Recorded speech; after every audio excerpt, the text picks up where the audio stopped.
Olá pessoal, tudo bem? Hoje eu vim falar do herói moderno segundo o que diz aqui o Hauser na obra História Social da Arte e da Literatura. Eu tô bem aqui no romantismo, naturalismo, capítulo 7, que ele diz isso mais explicitamente.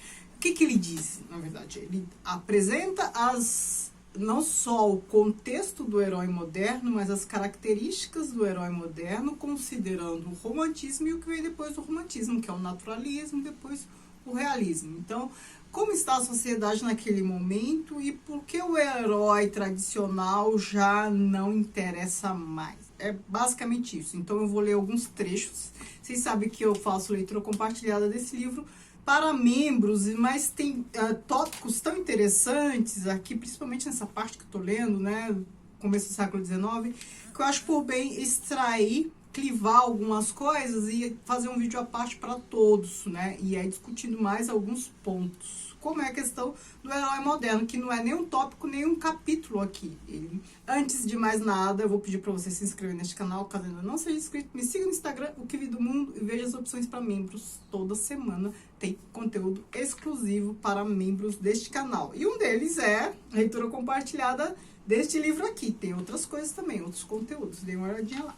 Então, qual é o contexto aqui? Como eu falei, a gente está aqui nesse momento em que surge essa necessidade de um novo modelo de herói. A gente está, claro, na modernidade, a gente está aqui já no começo do século XIX. Até o século XVIII, embora houvesse romantismo no século XVIII, no romantismo a ideia de herói não é tão acentuada, porque ele foca mais na dramaticidade. São várias vertentes de romantismo com muitas variantes. Então a gente tem o satanismo, e aí só para citar, nós temos ali as obras dos contos do Edgar Allan Poe, a gente tem o Frankenstein, a gente tem o Médico e o Monstro, a gente tem a questão do duplo, né? O Médico e o Monstro já mostra isso, o grotesco e sublime, a gente tem ali outras noções de belo, é um belo que é tão belo, que é sublime, né? Que nos coloca em abismo, e o feio, que é tão feio que é grotesco, mas os extremos se tocam. O feio também tem sua beleza, e a beleza do feio talvez não esteja na aparência, talvez seja uma questão moral. É só a gente lembrar do Corcunda de Notre Dame, é só a gente se lembrar da Bela e a Fera, o Fantasma da Ópera e tudo mais. A gente tem a questão do inconsciente, com o Médico e o Monstro de novo, com William Wilson, né, do Edgar Allan Poe, enfim, temos muitas coisas aí para explorar no romantismo. Mas com o naturalismo e o realismo, a ideia de herói se faz presente, né? Porque o romantismo, ele rompe com muitas coisas, ele é plural, ele é dramático, ele é carregado, exagerado, ele é apartado da realidade. Talvez essa questão de não ter uma tônica forte no herói romântico, porque o romantismo, e aí já não importa a vertente, não importa a variante, o romantismo, ele é sempre uma busca por uma ausência do presente. Então, assim, uma falta de adesão ao que acontece no aqui e agora. Então, é uma fuga para o passado, é uma fuga para o inconsciente, é uma fuga pelo duplo. São fugas de uma realidade que não está agradando, né? A realidade, o que a gente tem agora de concreto, não está legal. E como é que eu faço para ter uma sobrevivência emocional? Fico com ausência mental, é mais ou menos isso. Então, com toda essa conjuntura, pensar em herói não é assim a questão mais preocupante. Mas, com o começo do século XIX, a gente tem ali uma efervescência em termos políticos e econômicos, com a Revolução Industrial, ou Revolução Industrial no século XVIII. Mas os efeitos da Revolução Industrial, os mais impactantes, surgem mesmo no século XIX. E aí também com a Revolução Francesa, então todos esses impactos econômicos e políticos destas duas revoluções fazem com que a literatura, a arte de modo geral, não possa mais ficar aquém da realidade. Não dá mais para fazer arte pela arte e desconsiderar a dinâmica social desconsiderar o contexto. Nesse contexto, o que ele fala? O romance de aventura representa agora um gênero literário de segunda categoria. Está fora dos limites da arte representativa e desfruta as vantagens da insignificância e da irresponsabilidade. E o que se espera, né, dos heróis, das personagens representadas na literatura? Ele fala assim: há um desejo de personagens equilibrados, comedidos, exemplares de sentimentos e paixões normais e universalmente compreendidos, de uma filosofia de equilíbrio, de ordem e meio termo, em suma, de uma literatura que renuncia às ideias bizarras e provocantes ao estilo excêntrico do romantismo. Então, neste contexto, e a gente está na primeira metade do século XIX, os autores que se destacam apresentando obras que fazem todo sentido para aquele contexto, que apresentam personagens com essas características que dão conta, que apresentam um pouco da dinâmica socioeconômica e política do país. No caso aqui, o país é a França, são Stendhal e Balzac. Stendhal com o Vermelho e o Negro, sobretudo o Vermelho e o Negro, né, mas tem um pouco disso também em Cartucha de Parma. E o Balzac, sobretudo com Le Père Goriot, né, o pai Goriot, e Ilusões Perdidas. Eu tenho vídeo para todos esses romances que eu citei, os dois de Stendhal, A Cartucha de Parma e o Vermelho e o Negro, e o pai Goriot, o Le Père Goriot, o pai Goriot e Ilusões Perdidas. E aqui, o Hauser, ele trata muito, né, é uma boa crítica, uma bela crítica, trata muito páginas e páginas e páginas de Balzac e sua obra, e também trata bastante de Stendhal. Mas como eu quero aqui destacar essa questão do herói, eu vou só ler essa parte que interessa, sobre os heróis, tanto de um quanto de outro. Mas antes disso, um trechinho.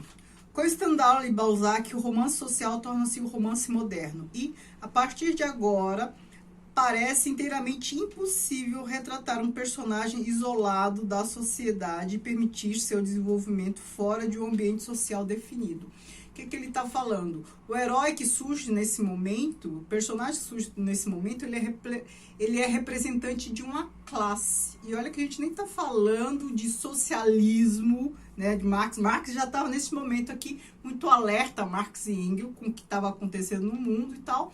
Por conta desse contexto, não dá para tratar indivíduo isolado e suas questões, envolvidos com as suas próprias questões. Este herói aqui, ele é a voz de um grupo, ele é o representante de um grupo. E este grupo é um grupo que está sendo prejudicado por essa dinâmica social que está acontecendo, né? Os impactos, e a gente está falando de impactos de Revolução Industrial e Revolução Francesa, uma econômica e outra política. É claro que a gente não separa essas duas coisas, né? Mas a tônica mais forte da Revolução Industrial é a economia, é a mais forte da Revolução Francesa, é a política, embora uma coisa impacte diretamente na outra. E aqui ele vai falar dos personagens principais aqui do Balzac, né, sobretudo o Julien Sorel, do meu queridinho aqui de O Vermelho e o Negro, mas outros personagens dele que também tem essas características em outros romances, como A Cartucha de Parma, como o Fabrício da Cartucha de Parma. O problema social consiste para ele, e este para ele aqui, e este ele aqui que ele está falando, é o Stendhal, no destino daqueles jovens ambiciosos oriundos das classes mais baixas e desraigados por sua educação, que se veem sem dinheiro e sem ligações no final do período revolucionário e que, iludidos, por um lado, pelas oportunidades da Revolução, por outro, pela boa estrela de Napoleão, querem desempenhar um papel na sociedade de acordo com seus talentos e ambições. Mas descobrem agora que todo o poder, toda a influência, todos os cargos importantes são retidos pela antiga nobreza e pela nova aristocracia financeira, e que os dotes superiores e a inteligência privilegiada estão sendo desalojados por toda a parte pela mediocridade. O princípio da revolução, de que cada um é o arquiteto de seu próprio destino, uma ideia que era totalmente estranha ao ancien régime, mas muitíssimo familiar à juventude revolucionária da época, perde a validade. Então, o que ele está falando aqui? Ele está descrevendo, né, os heróis do Stendhal de modo geral, mas a gente, né, que leu que o Vermelho e o Negro percebe que isso aqui claramente é Julian Sorel. O que ele está dizendo? E isso fica claro em O Vermelho e o Negro. Teve a Revolução, teve ali uma tomada de poder, mas a gente sabe que os anseios da Revolução Francesa, eles só são atingidos mesmo ali em 1930, em 1830 em parte, mas mais precisamente em 1848. Então, se precisam acontecer outras revoluções. Neste momento aqui, pelo menos, o burguês, aquele que vai se fazendo, aquele que não tem origem, mesmo sendo inteligente, mesmo tendo cultura, ele não vai conseguir grandes coisas em termos sociais, né? Então, mesmo a aristocracia perdendo dinheiro, com isso perdendo poder, ela ainda se mantém em bons cargos. Então, a gente tem aqui um choque de alguns descendo e outros subindo. Só que neste momento aqui, o contexto ainda não é muito favorável para quem está subindo. Depois passa a ser, mas neste momento ainda não.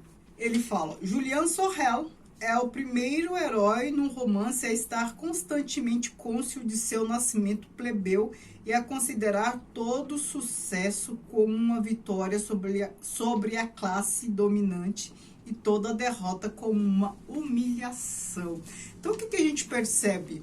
A gente percebe que o herói moderno, neste momento aqui, é um herói ali envolvido com um conflito de classes, com a luta de classes. Por isso que a gente está falando de romance social.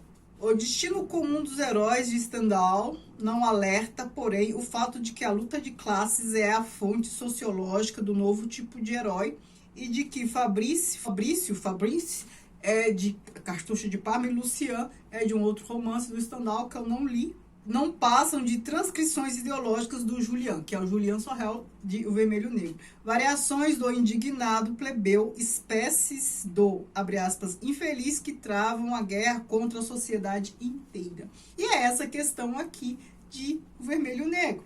Seu liberalismo é o resultado de seu destino pessoal, de sua educação, do antagonismo com a sociedade, alimentado por experiências da infância, de sua falta de sucesso na vida e não de um sentimento autenticamente democrático.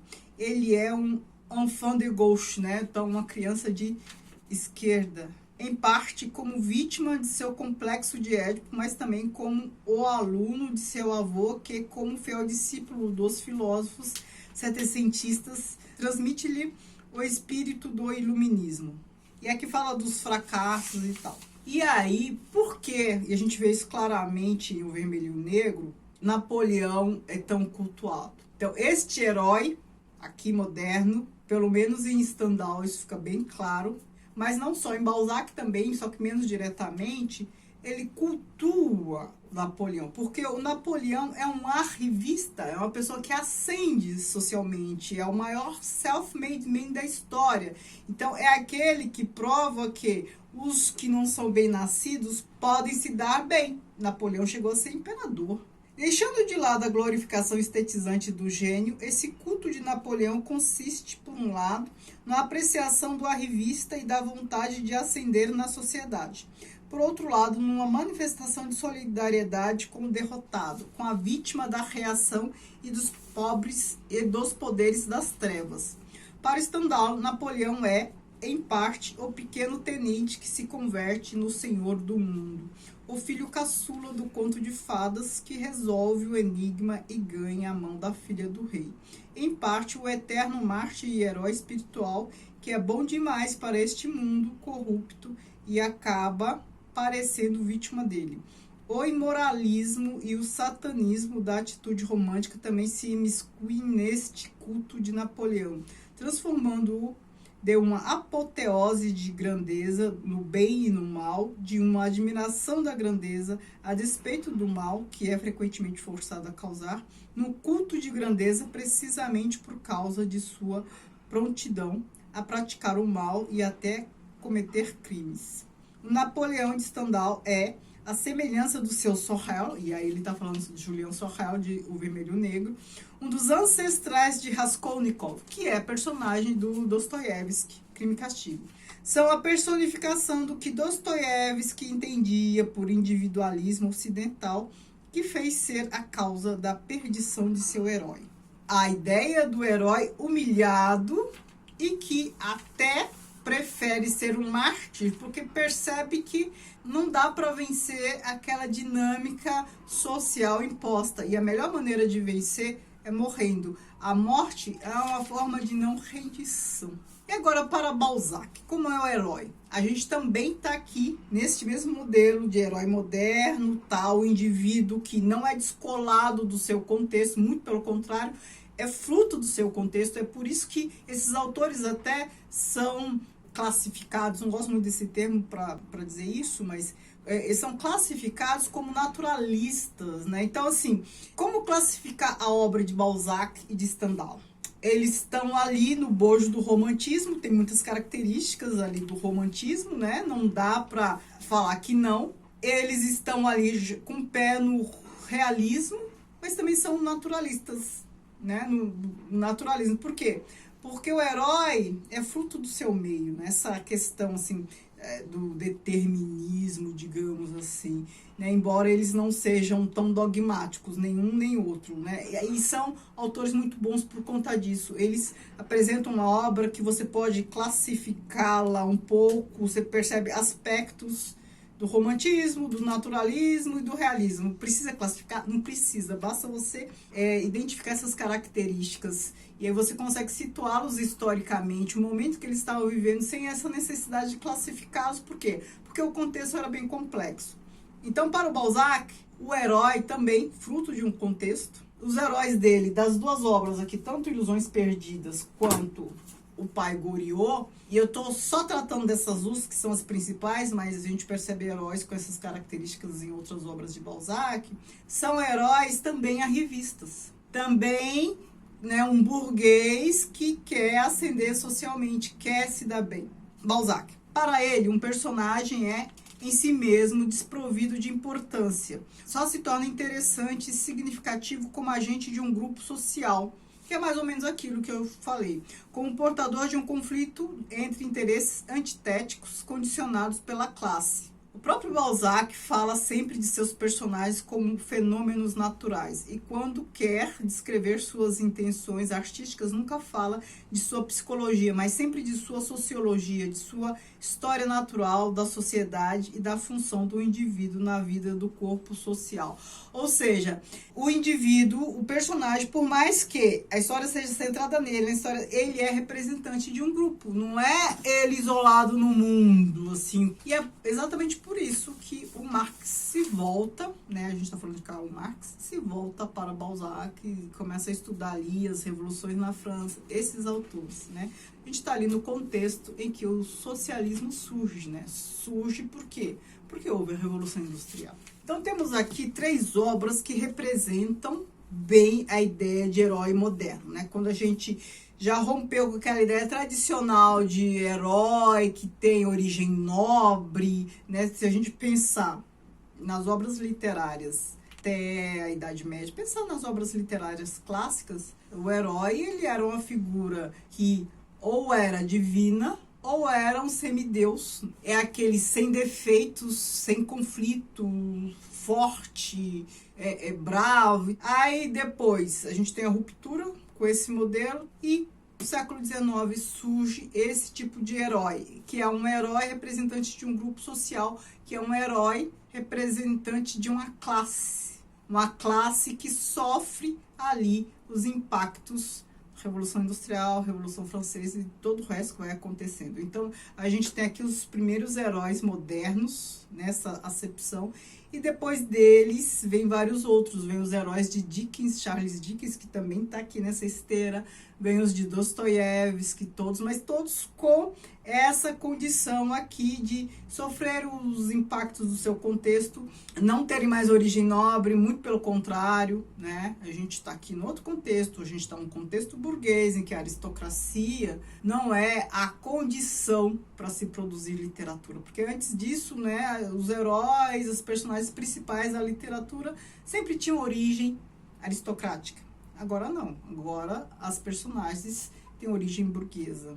E aí, quando a gente fala de burguesia, a gente está falando de pequeno burguês, médio burguês, depois até os burgueses mais, que enriquecem mais, né? Neste primeiro momento a gente está tratando daqueles que acreditaram nas promessas do iluminismo e sentiram aqui, na própria pele, principalmente personagens de Stendhal, que aquela promessa não se cumpriu, de vida boa para todos e não sei o que, não sei o que, não sei o que. Já os romances de Balzac apresentam o capitalismo como um grande mal social, como um mal que corrompe o caráter. Então, temos aqui personagens arrivistas, sim, mas não que necessariamente se dão mal como os heróis aqui de Stendhal. São aqueles que moralmente são corruptos. Com isso, as personagens de Stendhal parecem ser mais próximas da ideia de herói, sabe? Aquela coisa dramática, que é sacrificada. Já os de Balzac, muitos se dão bem. Em todos os casos, são arrivistas, são frutos do seu meio, querem ascender, enfim, aquela coisa toda. Me digam o que vocês já leram dessas obras todas que eu citei. Cartucha de Parma, Vermelho e o Negro, Ilusões Perdidas e o Le Père Goriot. Então, temos aqui 4 obras que nos apresentam heróis modernos, né? Se você quer entender ali como se faz literatura moderna, a partir de que momento a literatura passa a ser moderna, essas obras aqui conseguem explicar bem, né? Conseguem apresentar esse contexto. E em muitos aspectos temos obras assim até hoje, certo? Me digam o que vocês já leram disso tudo, o que vocês têm a acrescentar aqui sobre o herói moderno, vou adorar saber. Muito obrigada, beijos e